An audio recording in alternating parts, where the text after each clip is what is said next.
Mitsubishi Electric oras vanduo šilumos siurbliai su 5 metų garantija. UAB šildymo sprendimai ne tik pradeda, bet ir pabaigia.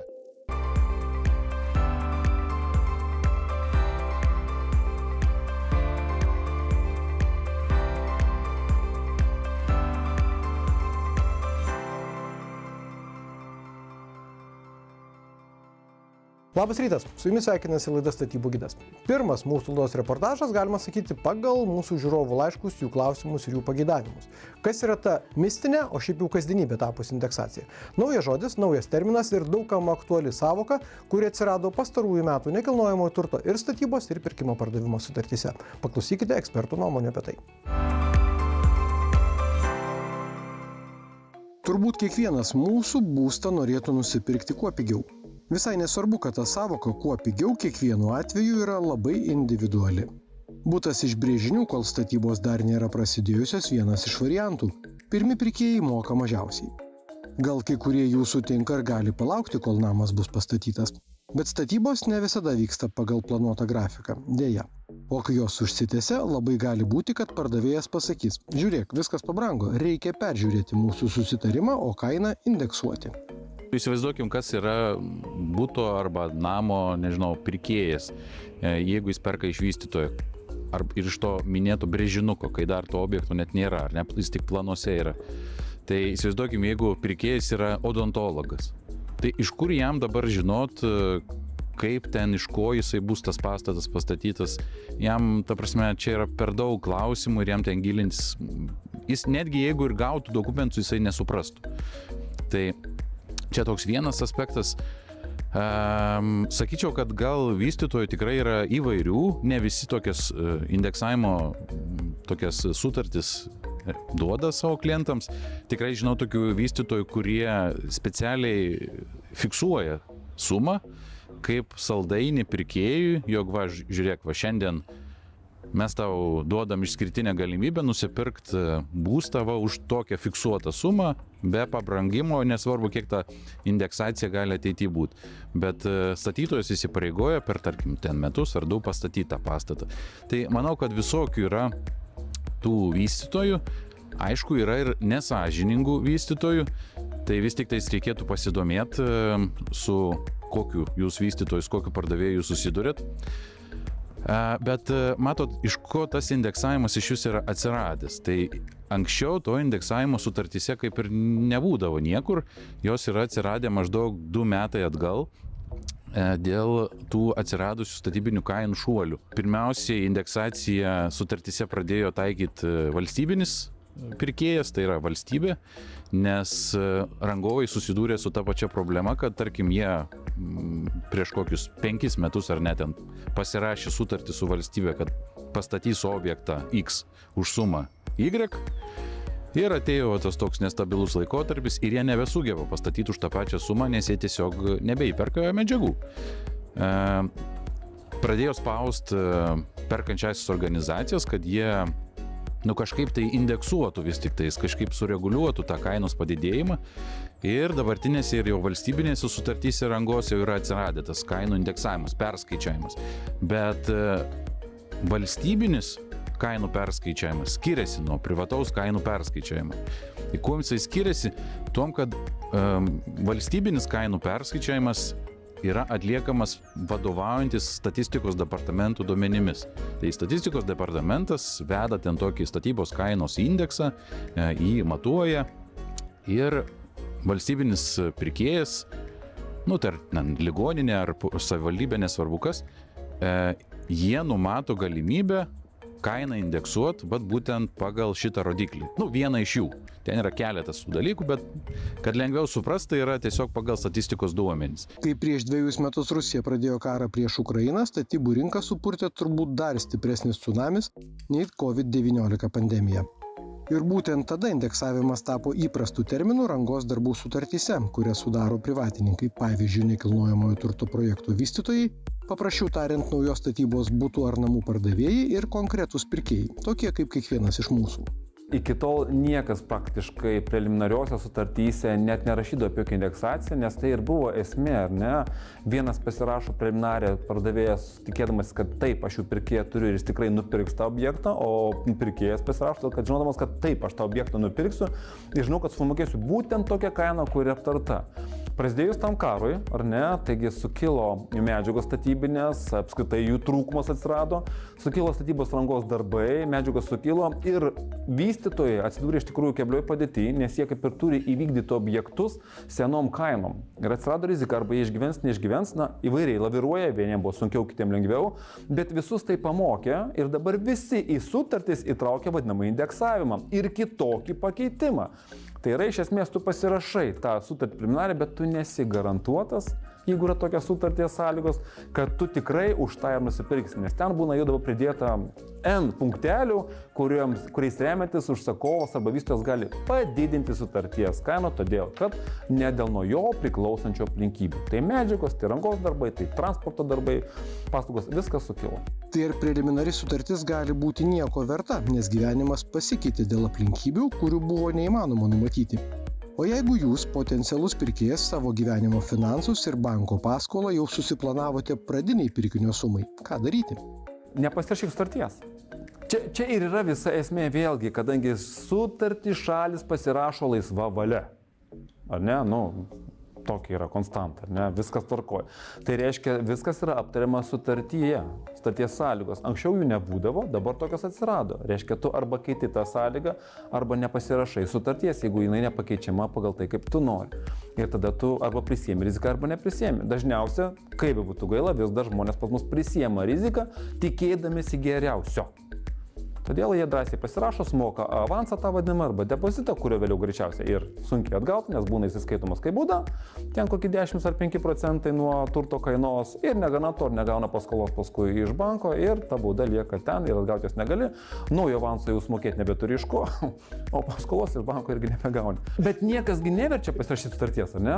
Niekas neverčia, tai tu neskubėk tada, palauk ir kaip sakys, tada pardavėjai arba vystytojai sakys, tai okei, nepasirašyk, tai palauk, gal tu išloši laukdamas, o gal praloši. Ir va čia tada žmogus pagalvoja, o ką žinau, kaip bus, tiek to pasirašysiu. Ir jau tada, kai atsiranda problemas, tada pradeda galvoti, o gal nereikėjo, gal reikėjo, čia šiuo atveju yra rizika, kurią tu prisiemi. Bet sakau, tu visuomet gali laukti. Niekas nesiūlo pirkti iš projekto. Tu gali luktelti, kol tas projektas bus įgyvendintas, kol jau bus pardavinėjamas ir tau nereikės pirkti popieriaus, o tu ateisi jau iš karto derinsi pirkimus pardavimui, žinodamas galutinę kainą. Kas nerizikuoja, tas negeria šampano. Ar ši liaudies išmintis tinka dabar, tikrai sunkiau prognozuojamais laikais. Pagaliau ar sutartį, kurioje numatytas kainos indeksavimas, pasirašytų patyręs advokatas? Dabar jau ne, kadangi patys tos punktus įdedami sutartį, tai žinom kokias rizikos ir ne, ir ant kiek gali pasikeisti, ar ne, tai, kad ir 10%, kad ir tie 7%, ar ne, kai žinant Vilnių kokios yra kainos, kad ir prie 107 tūkstančius pridėk, ar ten 10 tūkstančių, o galbūt ir daugiau, jis ženkliai gali pakeisti tavo norą pirkti. Tai ne, greičiausia, kad ne. Kokiu būdu bus atliekama indeksacija, turėtų būti apibrėžta tik tai sutarty, bet aš asmeniškai neįsivaizduoju, pagal kokius rodiklius objektyviai galima įrodyti tam pardavėjui ar pirkėjui, kad kaina dabar yra tokia.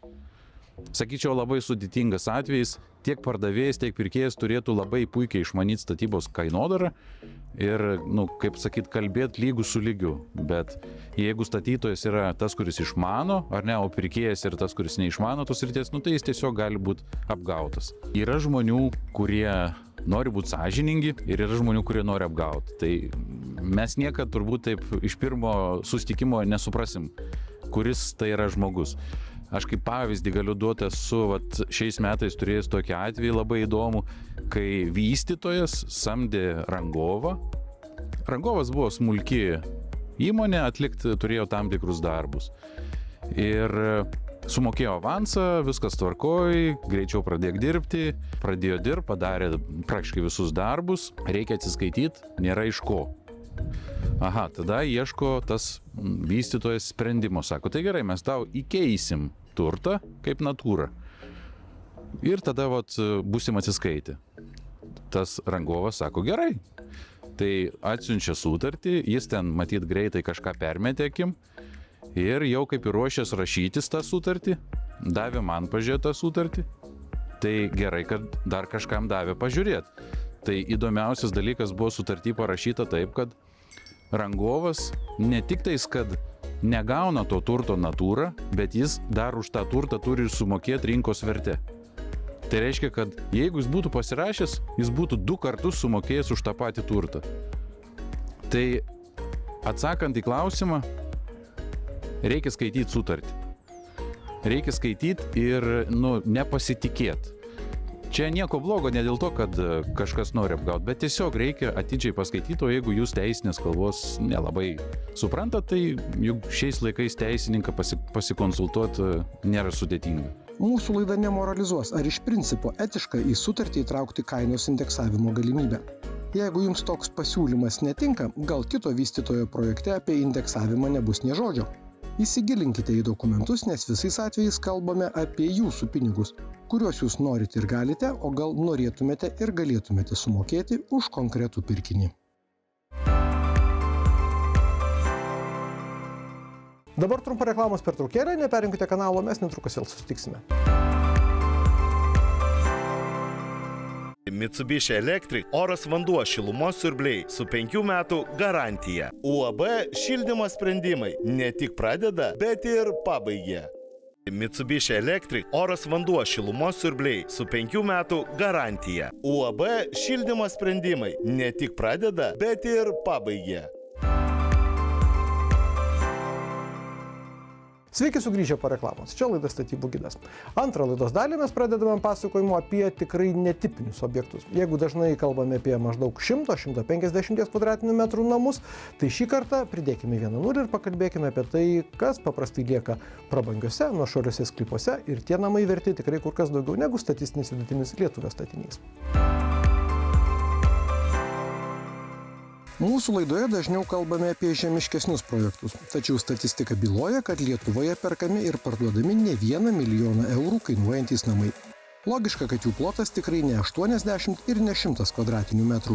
Pridėti nulį prie ką tik minėto ploto gal ir ne kiekvienam būtina, bet jau galime pasižvalgyti po namus, kuriuos tikrai drąsiau pavadintume svajonių namais. Optimali namo kvadratūra, patirties turim, projektuojam aišku ir 80 kvadratinių metrų, baigiam 2000 kvadratinių metrų individualius namus. Optimali namo kvadratūra, sakyčiau, yra nuo 300 iki 500 kvadratinių metrų, tai yra tobulas namas. Gal netgi 250-500 jau palei šeimos dydį, palei poreikius, bet 250 yra startas ir 500 aš pabaigčiau šitoje vietoje. Nes paskui jau perlenkiama yra, tai jau prasideda kino salės, automobilių parkavimo garažas minimum 6 automobiliams, nes tai yra jau vien 400 kvadratinių metrų reikia garažų. Tai tie kvadratai ir 2000 kvadratinių metrų greit susibėga. Bet paskui jos reikia prižiūrėti. Tai klausimas, ar tiek reikia. Protinga kvadratūra namo, sakyčiau, yra 500 kvadratinių metrų, tai yra to, ko reikia žmogui. Dabar jau iš praktikos, kaip sakyt, visą laiką klientų pasiklausim, kai būna garažas, tai, garažas, tiesiog name garažas, tai dabar jau visą laiką paklausim, o kas tam garaže bus laikoma. Tai ir jau iš praktikos būna, kad ten kolekciniai automobiliai laikomi, tai jau yra nebe garažas, tai ten yra jau visos sąlygos turi būti kaip bibliotekai ir drėgmė palaikoma tam tikra ir kada reikia sausinti, reikia tą garažą, kad jis nekiltų tą drėgmę, nes tie automobiliai bestovėdami jie ten gali ir nebeišvažiuoti iš to garažo. Tai vienas toksai iš įdomesnių dalykų, kad tie garažai vis daugiau ir daugiau tampa tokiais mini muziejais. Pašnekovai atviri, tokių namų nėra daug, jie paprastai statomi dideliuose sklypuose, tad ir pašalinių akių nebūna daug. Tačiau logiška, kad tokio namo šeimininkai gali sau leisti daug. O kai gali sau leisti, tai ir norai, tikrai didesni už vidutinius. 1000 kvadratinių metrų neeilinis namas ir pradžiai reikia pradėti labai protingai pasigalvoti projektavimą, spręsti, nes 1000 kvadratinių metrų gyvenamo ploto automatiškai nemaži ir energetiniai kaštai bus šildymui ir vėsinimui. Tai labai svarbu pasidalyti nuostolių skaičiavimą. Patirtis rodo, jog viena tai yra, ką popierius skaičiuojame, kita, ką pastatas naudoja eksploatacijos metu. Nes kiekvienas klientas vis tiek skirtingi poreikiai, skirtingas vandens suvartojimas, baseinai, jeigu yra tokiuose pastatuose, jie skirtingą energijos kiekį naudoja. Tai visada reikia turėti ir rezervą pasidaryti energetinį. Bet pats startas tai yra teisingai susiplanuoti. Tačiau kartais net sunku įsivaizduoti, kokios įrangos ar kokios paskirties patalpų tokio dydžio name norėtųsi. Čia labiau turbūt architektai dirba to klausimu, nes kiekvienas klientas labai individualus yra ir kiekvieno labai individualus yra norai. Tai priklausomai kaip jis prieš tai gyveno, kokioje, tai dažniausiai atspindi palei jo charakterį, palei ką jis mėgsta veikti, tai daugmaž tie namai taip yra priderinti. Nėra kažkokio vieno standarto, kad mėgamasis būtinai ten 20 kvadratų ar 50. Tai labai individualu čia yra. Ir kas sakykime, daugiau kažkokį aktyvų gyvenimą gyvena, tai dažniausiai tai mėgamieji nebūna ten tokie dideli, būna tiesiog standartinis kažkoks iki 20 kvadratų tas mėgamasis. Tai. Bet sakau, labai čia individualu yra ir įvairių yra tų keistenybių, tai būna, bet aišku, kaip taisyklė, svetainės visą laiką pas visus yra labai didelis, tai jau ten maksimaliai viskas yra į svetainę ir tie šiuolaikiški namai taip jau yra skirtingų zonų, skirtingų aukščių, peraukštėjimai visokie, tai tam name kaip muziejai labai įdomu, nes ten į kiekvieną patekusią erdvę viskas kitaip atrodo. Pabandę lyg pro rakto skylutę užmesti į akį tikrai prabangius namus, mes prie šios temos dar sugrįšime. Kvadratiniai metrai yra tik viena mus dominanti pusė. O kiek šildymo bei vėsinimo įrangos reikia tokiuose namuose? Bet apie tai jau kitą kartą.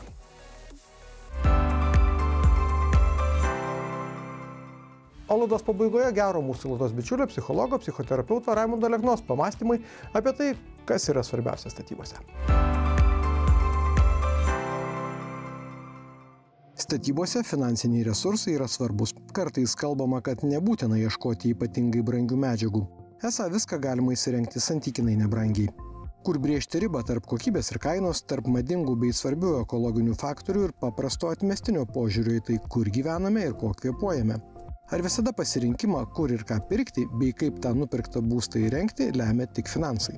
Čia iš tikrųjų labai svarbus pastebėjimas tai, kad priklauso nuo asmenybės brandumo. Nes jeigu mes vertinam, kad brandi asmenybė tai yra psichologiškai subalansuota, psichiškai sveika ir tai mes tokią asmenybę galim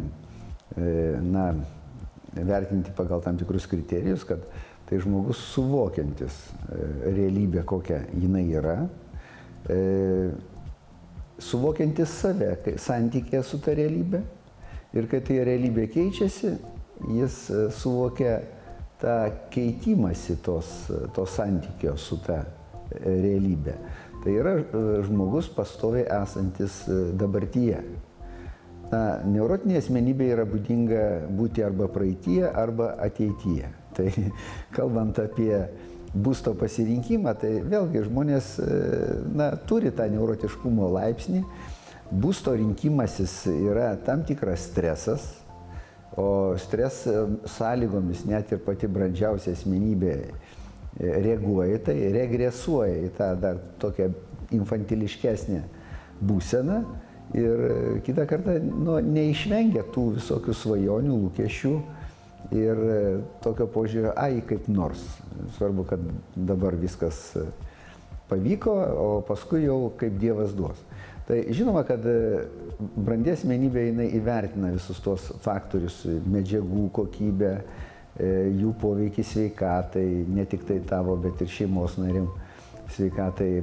Pagaliau netgi ir labai geroj vietoje nusipirkęs, jisai supranta, kad ir tos medžiagos turi būti atitinkamos, kad tu paskui, jeigu sugalvosi parduot, kad iš tikrųjų gautum tą didesnę pridėtinę vertę. Bet pati didžiausia yra vertė tai tavo sveikata. Tai iš tikrųjų, tie žmonės, kurie yra brandus, kurie remiasi tai, kas vyksta čia ir dabar, paprastai jie yra ir besijaučiantys saugiau, nes jie aiškiai supranta, ką jie daro, kodėl tai daro ir kokios to pasiekmes. Jie priima sprendimus remdamiesi savo patirtimi, bet ne kažkieno nuomonė. Tai šiuo atveju jie yra ir kūrybiškesni. Tai paprastai jie ir sugalvoja, kaip įgyti lėšų ir tą būstą įrengti taip, kad jisai iš tikrųjų būtų patogus visom prasmėm ir nežalotų sveikatos. Aišku, yra dar vienas momentas, kalbant apie žmogaus pasirinkimą, dar priklauso ir nuo to, kiek tą, ką jisai renkasi, tas, kas parduoda tas medžiagas, kiek jisai sąžiningas yra ir kiek nepaslaptis yra susidurtas tokių, kur sertifikatai kalba apie vieną, o pačios medžiagos yra visai kitas dalykas. Tai pirmiausiai, nebijot domėtis tuo, ką tu įsigyji, klausti, nenuvertinti savęs ir nepabijoti, kad tas, kas tau parduoda ar kad įrenginėja, kad jisai tave palaikys kvailiu, bet tuo pačiu tu turi irgi pasirinkti tai, kuo tu tikrai pasitiki ir supranti, kodėl tuo pasitiki.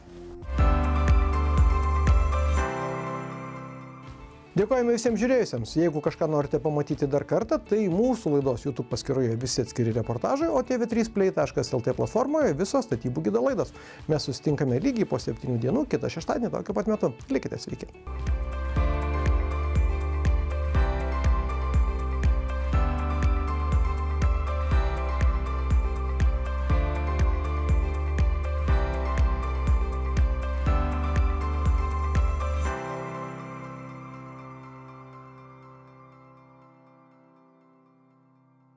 Mitsubishi Electric oras vanduo šilumos siurbliai su 5 metų garantija. UAB šildymo sprendimai ne tik pradeda, bet ir pabaigia.